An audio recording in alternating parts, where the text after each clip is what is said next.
जिंदाबाद, अधिवक्ता एकता जिंदाबाद, अभी तो ये अंगड़ाई है, आगे और लड़ाई है, अभी तो ये अंगड़ाई है, आगे और लड़ाई है, अधिवक्ता एकता जिंदाबाद, जिंदाबाद।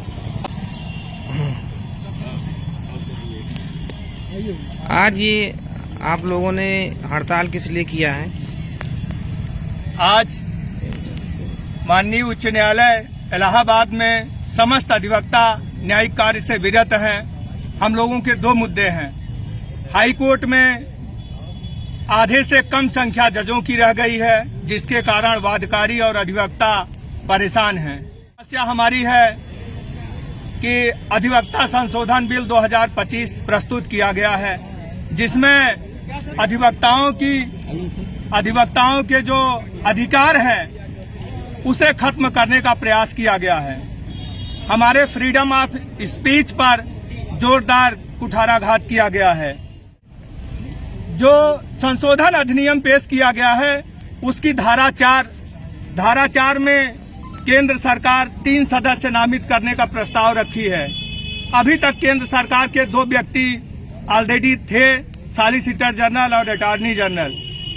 3 सदस्य और हो जाएंगे तो जो हमारा बार काउंसिल ऑफ इंडिया है उस पर केंद्र सरकार का कब्जा हो जाएगा और बार काउंसिल ऑफ इंडिया अधिवक्ताओं के हित में कार्य नहीं कर पाएगा।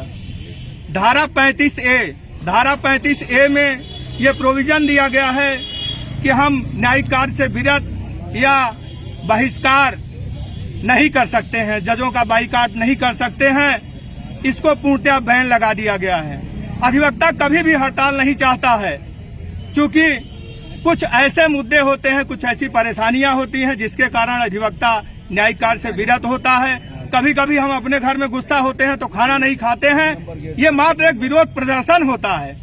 अधिवक्ता अपने ही अधिकार, अपने ही रोजी रोटी पे न्यायिक कार्य से विरत रह के अपना नुकसान करता है। दूसरी धारा जो अधिवक्ताओं के लिए सबसे महत्वपूर्ण है 45B में यह प्रोविजन किया गया है कि यदि अधिवक्ता की लापरवाही से केस खारिज होता है तो क्लाइंट आपके खिलाफ बार काउंसिल ऑफ इंडिया में क्षतिपूर्ति के लिए क्लेम कर सकता है। ये कैसे डिसाइड होगा कि अधिवक्ता की लापरवाही से केस खारिज होता है? अधिवक्ता जज नहीं होता है। अधिवक्ता सिर्फ अपना काम करेगा। खारिज अलाउ होना वो जज का काम है करना। मित्रों, आपके अगर 3 साल की सजा आपके ऊपर कर दी जाती है तो आपको वकालत से खत्म कर दिया जाएगा, आपको बहिष्कृत कर दिया जाएगा, निकाल दिया जाएगा। आपके जो भी अधिकार हैं, ये सरकार चाह रही है कि अभी तक समाज में अधिवक्ता प्रत्येक क्रांति में भाग लेता था और बेखौफ बोलता था। आज भी या इतिहास गवाह है कि अधिवक्ता कभी भी किसी सरकार में दबा नहीं है। आपको दबाने का, आपका फ्रीडम ऑफ स्पीच खत्म करने की जो साजिश चल रही है, आपके ये अधिवक्ता अधिनियम 1961 इसे समाप्त करने का मुख्य उद्देश्य यही है कि जो आपको अधिकार है उसे समाप्त किया जा रहा है। पार्टी है। जय हिंद, जय भारत। इंट्रोडक्शन दीजिए। मैं राय साहब Yadav, advocate, high court Allahabad. आज जो है सबसे विषम परिस्थिति है अधिवक्ता अधिनियम को संशोधित करने का कि अधिवक्ताओं को अपने कंट्रोल में कर लिया जाए। क्योंकि अधिवक्ता ही एक ऐसा है कि जो तानाशाही सरकार के खिलाफ जो है कोई आंदोलन या धरना प्रदर्शन कर ले रही है। अन्य किसी दिन विपक्षी पार्टी भी सरकार के खिलाफ तो कुछ नहीं कर पा रही है। अधिवक्ताओं ने देश को आजाद करा है। इनकी आवाज को बंद करने के लिए, इनको मॉरली डाउन करने के लिए अधिवक्ता अधिनियम संशोधन 2025 लाया गया है। और अधिवक्ताओं की सबसे बड़ी समस्या है कि अधिवक्ता सिर्फ बहस कर सकता है ना, डिसाइड तो हाईकोर्ट जज को करना है, डिस्ट्रिक्ट जज को करना है। आपकी सबसे बड़ी विडंबना है कि 160 जज में 55 जज काम कर रहे हैं। केंद्र सरकार अपना जो फर्ज है, अपना काम, उसको तो आप कर नहीं पा रहे हैं। लायबिलिटी आप अधिवक्ता पे डालने जा रहे हैं। ये तानाशाही है, अन्याय है। जिस तरह से हमारे बार काउंसिल के ऊपर कुठाराघात किया जा रहा है, आम अधिवक्ताओं के हितों को अनदेखा किया जा रहा है। ये राज्य सरकार, ये केंद्र सरकार अधिवक्ता हित में कोई कार्य नहीं करता है। आप दिल्ली स्टेट में जाइए, अधिवक्ता की बीमारी पे 10 लाख का कैशलेस इलाज है, उसकी पत्नी और बच्चे का 5 लाख का कैशलेस इलाज है। उत्तर प्रदेश में क्या है, भारत सरकार अधिवक्ताओं के लिए कोई योजना ले आए, आवास योजना ले आए, न हमको जो आयुष्मान कार्ड की कोई सुविधा है, न प्रधानमंत्री आवास की कोई सुविधा है, इवन अधिवक्ता को किसान निधि भी नहीं मिल सकता। आप सिर्फ अधिवक्ताओं को भूख से मारने का जो कानून बना रहे हैं, आप विदेशी फर्म और एडवोकेट्स को परमिशन दे रहे हैं, ये सबसे बड़ा अपराध है। आप अपने देश में न्यायिक सुधार ले आइए। मैं प्रशांत सिंह रिंकू, पूर्व संयुक्त सचिव प्रशासन, इलाहाबाद उच्च न्यायालय।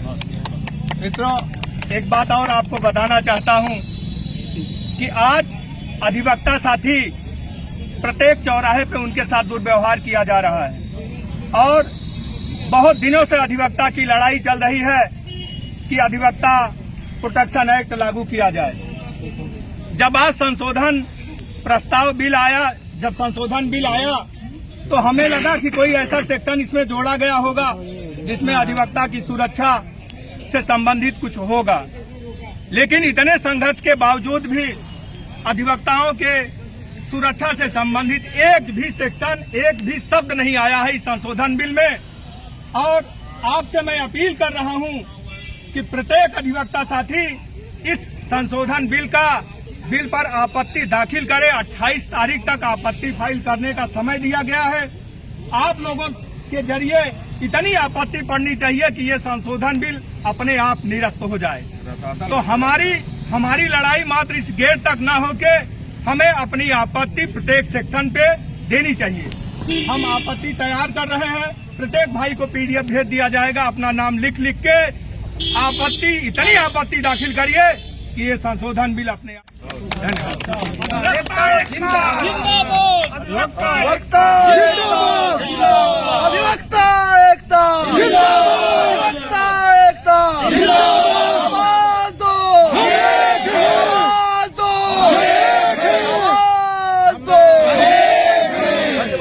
मित्रों, आपका यह जोश बता रहा है कि ये भारत सरकार द्वारा जो कुठाराघात अधिवक्ताओं पे किया जा रहा है वो कतई बर्दाश्त नहीं है।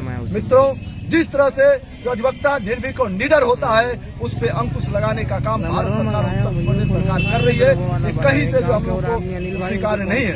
मित्रों, जिस तरह से इन्होंने अधिवक्ता संशोधन बिल 2025 लाया है और जिस तरह से उसमें संशोधन कर रहे हैं, कहीं न कहीं इनकी मंशा है कि अधिवक्ता समाज एक ऐसा समाज है जो सरकार के निरंकुशता पे लगाम लगाने का काम करती है। इनको अभी विश्वास नहीं होगा कि अधिवक्ता जिधर चलता है उसी की सरकार बनती है। ये भूल जाए कि अगर ये अधिवक्ताओं पे अंकुश लगाते हैं, दिनों में हम लोग करारा जवाब देने का काम करेंगे। मैं बताना चाहूंगा कि जिस तरह से अधिवक्ता संशोधन ये 2025 लाया गया है, अधिवक्ताओं पे जिस तरह से जो है स्वायत्तता और स्वतंत्रता पे जो है ये काबू लाने का काम कर रहे हैं कि अधिवक्ता हमारे हिसाब से चले, ये नहीं होने जा रहा है। मित्रों, अधिवक्ता हमेशा स्वतंत्र रहा है और रहेगा। मित्रों, दूसरी बात जो आज हम लोग न्यायिक कार्य से विरत हैं, इसमें हम लोगों की 2 मांगे हैं। पहला तो जजेज की जो नियुक्ति नहीं रही। मित्रों, साल भर से मुकदमे टेकअप नहीं हो रहे हैं, आप लोगों को ये मालूम होना चाहिए। आप देखिए कि तमाम ऐसे मुकदमे हैं जो 60 मुकदमे हैं। लिस्ट की तो बात छोड़िए, अधिवक्ता एकता जिंदाबाद।